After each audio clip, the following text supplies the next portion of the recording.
네, 이번 시간은 구원에 관한 기초교리들 네 번째 시간인데요. 잠깐 기도하고 시작하겠습니다. 기도하시겠습니다. 사랑과 은혜가 풍성하신 하나님 아버지 감사합니다. 이 시간 저희가 함께 모여 예배드릴 수 있게 해주시는 은혜에 감사드리고, 저희가 온라인 오프라인에 모여서 함께 예배드리고 있는 중에 선포되는 말씀이 마음에 잘 심겨서 은혜로 다가올 수 있도록 은혜 베풀어 주시옵소서. 감사드립니다. 살아계신 예수 그리스도의 이름으로 기도드렸습니다. 아멘.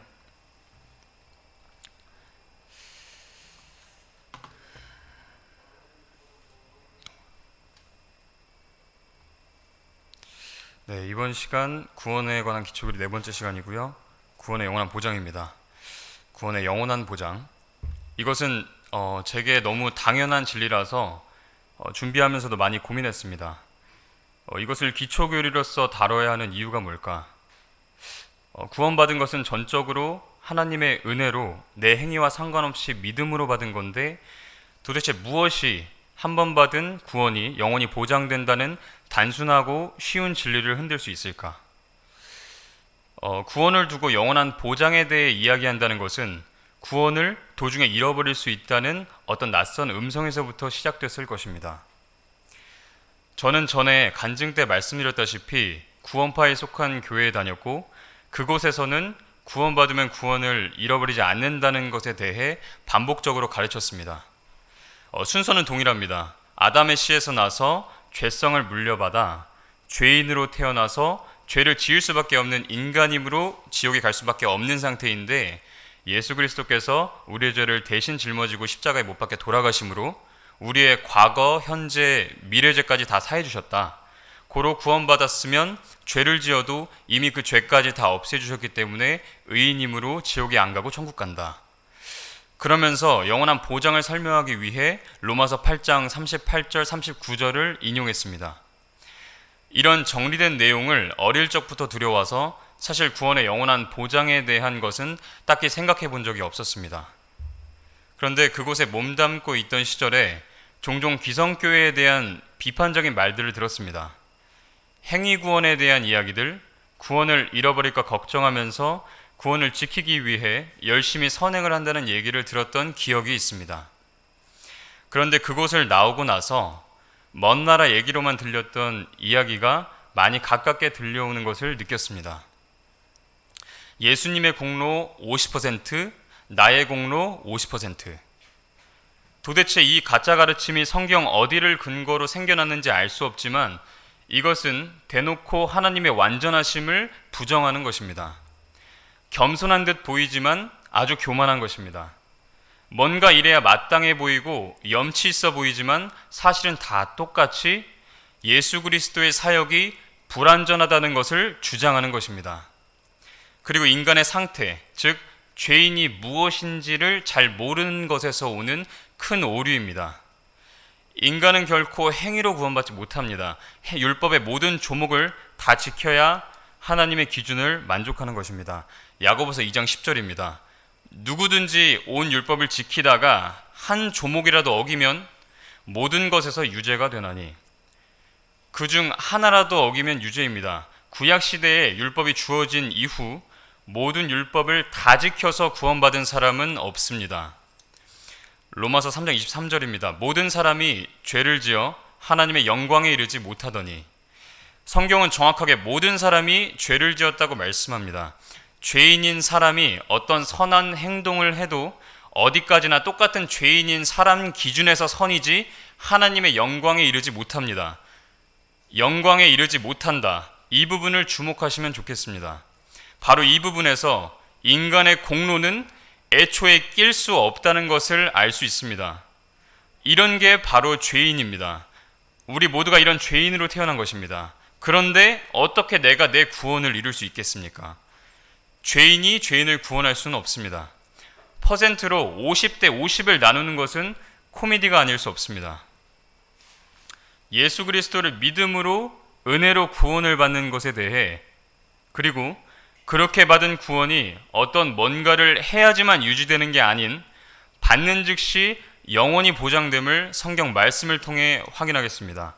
에베소서 2장 8절 9절입니다. 너희가 믿음을 통해 은혜로 구원을 받았나니 그것은 너희 자신에게서 난 것이 아니요 하나님의 선물이니라. 행위에서 난 것이 아니니 이것은 아무도 자랑하지 못하게 하려 함이라. 이렇듯 자기 자신의 행위에서 나지 않고 믿음을 통해 은혜로 구원받았습니다. 그리고 이렇게 말씀하십니다. 아버지께서 내게 주시는 모든 자는 내게로 올 것이요 내게 오는 자는 내가 결코 내쫓지 아니하리라. 그리고 바로 다음 40절, 나를 보내신 분의 뜻은 이것이니 곧 아들을 보고 그를 믿는 모든 자가 영존하는 생명을 얻는 것이니라. 마지막 날에 내가 그를 일으키리라 하시니라. 그리고 바로 10장에 가서 보시면 내가 그들에게 영원한 생명을 주노니 그들이 결코 멸망하지 않을 것이요 또 아무도 내 손에서 그들을 빼앗지 못하리라. 그들을 내게 주신 내 아버지는 모든 것보다 크심에 아무도 내 아버지 손에서 능히 그들을 빼앗지 못하느니라. 우리를 구속하신 아버지의 손에서 어느 누구도 우리를 떼어낼 수 없고 또한 결코 내쫓지 않겠다고 말씀하셨습니다. 영원한 생명에서, 구원받은 것에서 떨어져 나갈 수 없는 것입니다. 그리고 이 구절들 말고도 히브리서 13장 5절이라든지 아까 말씀드린 로마서 8장 35절, 38절, 39절을 통해서도 결코 주님의 사랑에서 떨어지지 않음을 찾아볼 수 있습니다. 이것들 말고도 다른 많은 구절들이 있습니다. 이렇게 성경은 일관되게 구원의 영원한 보장에 대해 설명하는데 왜 이 진리를 믿지 못할까요? 바로 사실, 믿음, 감정의 순서가 어긋났기 때문입니다. 다시 말해 느낌이나 감정이 기록된 말씀보다 우선시되기 때문입니다. 말씀을 신뢰하기보다 내 느낌을 더 신뢰하는 것입니다. 이런 현상은 구원받은 지 얼마 되지 않았거나 교회를 다닌 지 오래됐지만 성경 말씀에 익숙하지 않거나 애초에 뭔가 악하게 행하면 구원을 잃어버릴 수 있다거나 반드시 선한 행위가 동반돼야 구원받은 것이라는 잘못된 가르침을 받은 경우에 나타납니다. 구원이 흔들린다. 이 말의 구체적인 의미는 구원에 대한 내 확신이 흔들린다는 것입니다. 결코 성경에서는 구원이 흔들린 적이 없습니다.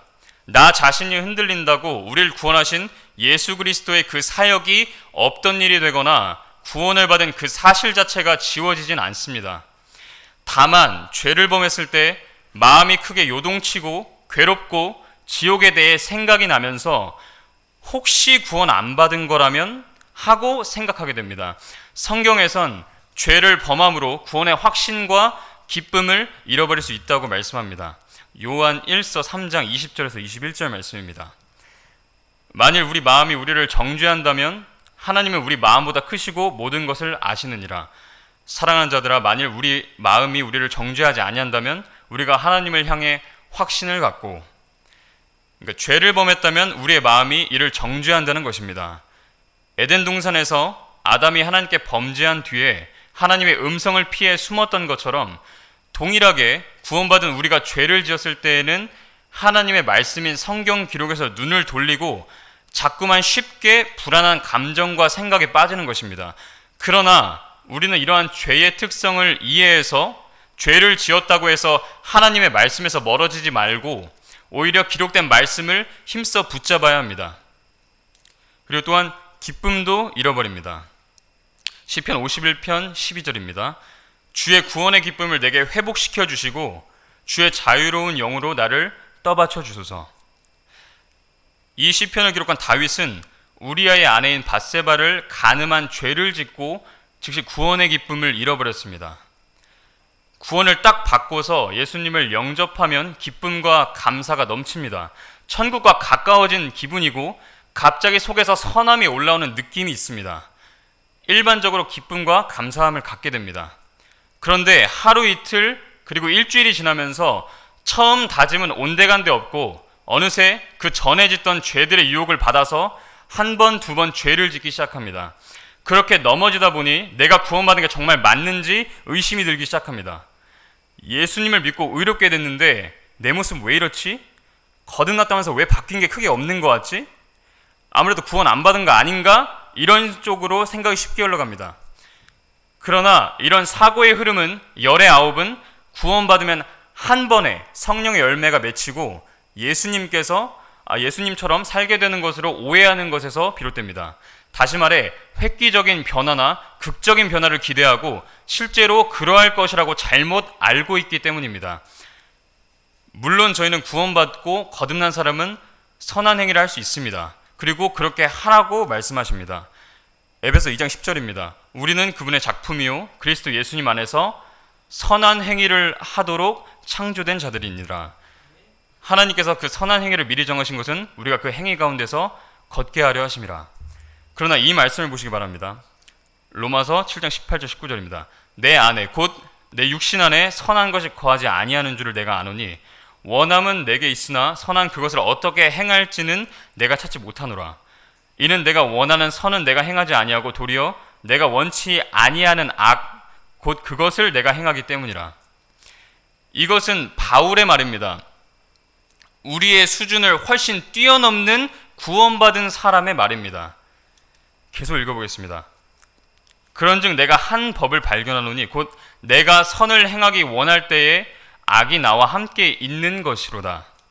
내가 속사람을 따라 하나님의 법을 즐거워하나 내 지체들 안에서 다른 법이 내 생각의 법과 싸워 내 지체들 안에 있는 죄의 법에게로 나를 사로잡아가는 것을 내가 보는도다.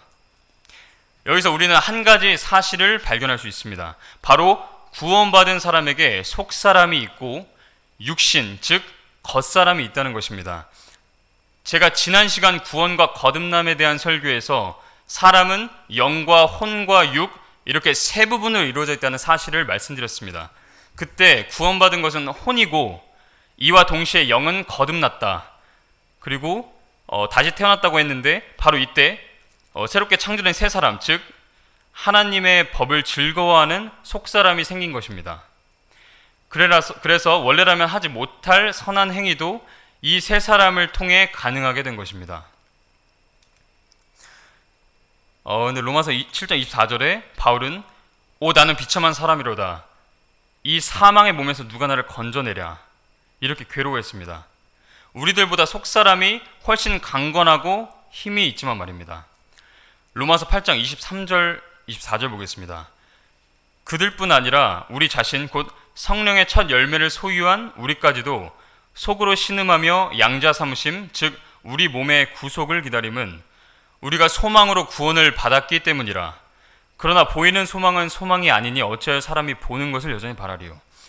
전에도 말씀드렸듯이 저희의 이 몸, 겉사람은 아직 변화를 입지 못했기 때문입니다. 몸은 장차 예수님께서 다시 오실 때에 구속될 것이고 이것은 현재 보이지 않지만 말씀으로 약속된 것이기에 소망을 가지는 것입니다. 다시 말해 예수 그리스도를 믿어 구원을 받는 것은 우리의 혼이 구원을 받는 것입니다. 몸은 아무런 변화가 없습니다. 여전히 썩음의 속박에 매여 있습니다. 베드로전서 1장 24절 25절입니다. 모든 육체는 풀과 같고 사람의 모든 영광은 풀의 꽃과 같으니라. 풀은 마르고 그것의 꽃은 떨어지되 오직 주의 말씀이 영원토록 지속되다니 복음으로 너희에게 선포된 말씀이 이 말씀이니라. 성경은 우리의 육체는 풀과 같이 마르고 사라져 없어질 것이라고 말씀합니다. 왜냐하면 죄의 삭은 사망이기 때문입니다. 아까 바울이 말한 이 사망의 몸에서 누가 나를 건져내랴 라고 한 말씀을 기억하실 겁니다. 우리의 혼은 구원받았습니다. 그러나 몸은 아직 구원받지 못했습니다. 아까 전에 제가 구원받고서 획기적인 변화, 뭔가 엄청난 변화를 꿈꿨지만 그렇게 안 되니까 구원받지 않은 건가? 이러다 지옥 가는 거 아닌가? 하고 구원의 확신이 흔들리는 경우를 이야기했습니다. 몸은 아직 구원받지 않았기 때문입니다. 예수 그리스도를 믿고 구원받은 것은 우리의 혼이지 몸이 아닙니다. 몸은 예전 그대로 지난날의 죄에 물들어 있습니다. 우리는 죄를 짓고서 왜 그렇게 죄책감과 양심의 가책과 싸울까요? 다시 말씀드리지만 한쪽은 구원받았고 다른 쪽은 구원받지 못했기 때문입니다. 이것은 매우 중요한 점입니다. 구원받기 전이라면 굳이 죄책감과 가책을 가지지 않았을 수도 있습니다. 그런데 구원받고 나서 내 안에 새 사람이 생기고 나서는 이전에 짓던 죄에 대해서 이렇게 내적 갈등이 치열하게 벌어지는 것입니다. 죄를 짓고서 혹은 거듭 반복해서 죄를 짓는 자신을 향해서 이게 뭔가 나 구원받은 게 맞나? 하고 괴로워하고 있다면 이것이 오히려 구원받았다는 가장 큰 증거가 될 것입니다. 내 안에 새 사람이, 속 사람이 있다는 증거이기 때문입니다. 오히려 내적 갈등이 없다면 그게 더 큰 문제입니다. 구원의 영원한 보장에 대한 말씀들은 이미 초반에 함께 찾아 읽었습니다. 이것은 흔들리지 않는 진리입니다. 그러나 사람은 흔들리는 경우가 있습니다. 이것이 방금까지 길게 설명한 내용입니다. 혼이 구원받은 것이지 몸은 이전과 똑같은 상태다. 구원받고 거듭나면 새 사람을 입게 되고 이 새 사람을 통해 옛사람, 즉 육신과 치열하게 싸우게 된다. 구원을 받는다는 게 정확하게 무엇인지 이해하면 성경 말씀이 나의 믿음의 근거가 되기 때문에 흔들리지 않을 수 있습니다. 다만 죄로 인해 괴롭고 몸의 징계를 받게 되는 경우는 있습니다. 그러나 이 혼의 구원을 잃어버리지 않습니다. 자, 이제 몸과 혼에 있어서의 구원도 알겠고 새 사람과 옛 사람 이렇게 두 개의 본성이 생긴 것도 알겠으니 결론은 죄를 지어도 구원을 잃지 않는다는 것으로 이렇게 끝마치고 싶습니다만 제가 가장 중요하게 여기는 부분이 남았습니다. 다시 맨 처음으로 거슬러 올라가 보겠습니다. 저는 구원파에서 구원의 영원한 보장을 반복적으로 교육받았다고 말씀드렸습니다. 예수님께서 과거, 현재, 미래의 죄값까지도 단번에 영원히 십자가에서 대속하셨다고 배웠고 믿었습니다. 그리고 제 주위의 또래 친구들도 함께 그 자리에서 그 얘기를 듣고 믿는다고 했습니다. 그리고 여기서 끝났습니다. 그러자 이젠 죄 지어도 지옥 안 가네, 무조건 천국이야, 이런 식의 사고방식을 갖게 되어서 거리낌 없이 죄를 짓고 20살이 넘어서는 교회를 떠났습니다. 저는 지금 그들이 단순히 구원받지 않은 거라고 말하고 싶은 게 아닙니다. 교회를 떠났으니 구원을 잃어버린 거라고 말하는 것도 아닙니다. 다만 구원의 영원한 안전보장이라는 매우 귀중한 이 진리가 이렇게 험하게 이용되는 것을 제 주변에서 자주 보게 된다는 것을 말씀드리는 것입니다. 아마 행위구원 아니면 로드십 구원으로 빠지시는 분들은 주변에서 이렇게 덕스럽지 못한 모습을 봤기 때문인지도 모르겠습니다. 이것은 제가 전에 다니던 구원파 교회에서 그리고 그 밖에 많은 교회에서 구원받으면 천국 가 이렇게만 강조했기 때문일 것입니다. 구원받고 천국 가는 것은 사실입니다. 그러나 그것이 구원의 목적이 아닙니다. 구원의 결과일 뿐입니다. 이 말씀 한번 보겠습니다. 베드로전서 4장 2절에서 3절입니다. 그런즉 그는 육체 안에서 남은 때를 더 이상 사람의 정욕에 따라 살지 아니하고 오직 하나님의 뜻에 따라 살아야 하리라. 우리가 세욕과 정욕과 과음과 환락과 연애와 가증한 우상 숭배 속에서 걸어 이방인들이 하고자 하는 바를 행한 것이 우리 삶의 지나간 때로 우리에게 족하도다. 만일 구원의 목적이 천국행이라면 바울의 말대로 구원받은 크리스천들은 최대한 빨리 죽는 게 이득일 것입니다. 그러나 우리를 구원하신 하나님의 은혜의 손길은 구원에만 미친 것이 아닙니다. 디도서 2장 11절 말씀입니다. 구원을 가져다 주시는 하나님의 은혜가 모든 사람에게 나타나. 하나님의 은혜는 우리에게 구원을 선물로 주셨습니다. 그 다음 보겠습니다. 우리를 가르치시되 경건치 아니한 것과 세상에 속한 정욕들을 우리가 거부하고 이 현 세상에서 맑은 정신을 가지고 의롭게 하나님의 뜻대로 살며 저 복된 소망과 위대하신 하나님 곧 우리의 구원자 예수 그리스도의 영광스러운 나타나심을 기다리게 하셨느니라. 그리고 구원만 주신 게 아니라 우리를 이렇게 가르치셨습니다. 13절에 복된 소망을 기다리는 것만이 아니라 12절대로 경건치 아니한 것, 세상에 속한 정욕들을 거부하도록 가르치셨습니다. 그리고 이 현 세상에서 맑은 정신을 가지고 의롭게 하나님의 뜻대로 살도록 가르치셨습니다. 디도서 2장 14절입니다. 그분께서 우리를 위하여 자신을 주심은 모든 불법으로부터 친히 우리를 구속하시고 정결하게 하사 선한 행위에 열심을 내는 백성 곧 자신을 위해 특별한 백성이 되게 하려 하심이라. 여기서 우리를 구원하신 목적에 대해 분명하게 말씀하고 계십니다. 선한 행위에 열심을 내는 백성, 특별한 백성입니다. 구원받은 우리들은 예수 그리스도의 양들입니다. 그분의 음성을 알고 그분을 따라갑니다. 요한복음 10장 27절입니다. 내 양들은 내 음성을 들으며 나는 그들을 알고 그들은 나를 따르느니라. 구원받은 우리들은 그분을 사랑하는 마음을 크든 작든 가지게 됩니다. 그 마음이 우리로 하여금 주님을 쫓아가게 만드는 것입니다. 그리고 히브리서 9장 13절 14절 말씀 보시면 황소와 염소의 피가 암송아지의 죄를 부정한 자에게 뿌려 육체를 거룩히 구별하고 정결하게 하거든 하물며 영원하신 성령을 통해 자신을 점없이 하나님께 드린 그리스도의 피는 죽은 행위로부터 너희 양심을 얼마나 더 많이 깨끗하게 하여 살아계신 하나님을 섬기게 하겠느냐.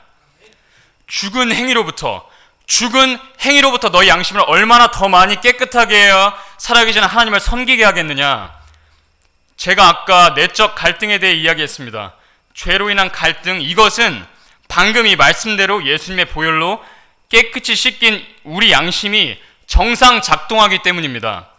그래서 그런 일들이 일어나는 것입니다. 그래서 죄로 인해 흔들리고 내적 갈등이 있는 분들에게 오히려 다행이라고, 구원받았다고 가장 큰 증거라고 말씀드린 것입니다. 요한복음 8장 32절입니다. 너희가 진리를 알리니 진리가 너희를 자유롭게 하리라 하시니라. 여기서 자유롭다는 것은 죄에서, 율법의 속박에서 자유롭게 하신다는 것입니다. 결코 하나님이 구원하신 목적에서 자유롭게 하신다는 것이 아닙니다. 이 말씀을 읽어보시면 좋겠습니다. 갈라디아서 5장 13절입니다. 형제들아, 너희가 부르심을 받아 자유에 이르렀으나 오직 자유를 육신을 위한 기회로 쓰지 말고 사랑으로 서로를 섬기라. 진리가 우리를 자유롭게 했습니다. 죄의 종이었던 우리를 의의 종으로, 하나님의 종으로 신분을 바꿔주신 것입니다. 이젠 의의 종이지 죄의 종, 의의 종 어느 것에도 속하지 않은 자유인이 아닙니다. 그건 그냥 도로 죄의 종으로 돌아간 것입니다. 베드로서 2장 18절 19절입니다. 그들은 헛된 것을 크게 부풀려 말하면서 잘못하며 사는 자들로부터 빠져나와 깨끗하게 된 자들을 육체의 정욕과 심한 방종을 통해 꿰어내느니라. 그들은 저들에게 자유를 약속하나 자신들은 부패의 종이 되었으니 사람이 누구에게 정복되면 바로 그 사람에게 속박되느니라. 여기서 말하는 그들은 거짓 교사들을 말합니다. 제가 지난날 다녔던 구원판 교회에서는 로마서 8장 38절 39절의 영원한 보장에 대해서 가르치면서 하나님께서 금지하셨던 것에 대해서는 가르치지 않았습니다. 로마서 6장 1절에서 2절입니다. 그런즉 우리가 무슨 말을 하리요? 은혜가 넘치게 하려고 우리가 죄 가운데 거하겠느냐? 결코 그럴 수 없느니라. 죄에 대하여는 죽은 우리가 어찌 그 가운데 더 살리요? 6장 14절 15절입니다. 그러나 너희가 율법 아래 있지 아니하고 은혜 아래 있으므로 죄가 너희를 지배하지 못하리라. 그런즉 어찌하리요? 우리가 율법 아래 있지 아니하고 은혜 아래 있으므로 죄를 지으리요? 결코 그럴 수 없느니라. 여기서 결코 그럴 수 없느니라는 영어로 God forbid입니다. 하나님께서 금지하셨다는 의미입니다. 그저 율법 아래 있지 않고 더 이상 죄인이 아니고 의인이라고 가르치면서 죄를 범하고서 괴로워할 때면 와서 하는 이야기가 죄를 다 제거하신 것, 구원의 영원한 보장에 대한 것, 그래서 괴로워하지 말라고, 생각에 빠져 있지 말라고만 합니다.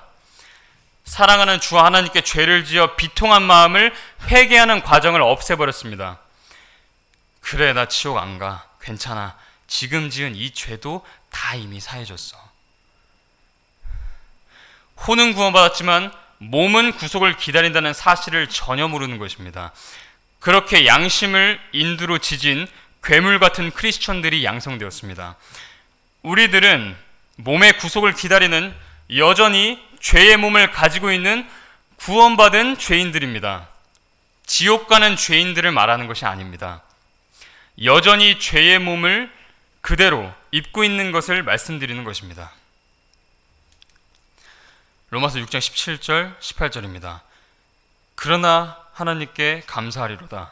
너희가 죄의 종이었으나 너희에게 전달된 교리의 그 틀의 마음으로부터 순종하고 이로써 죄로부터 해방되어 의의 종이 되었느니라. 죄의 종에서 의의 종이 되었습니다. 그리고 바울은 이 신분의 변화의 의미를 이렇게 설명합니다. 19절입니다.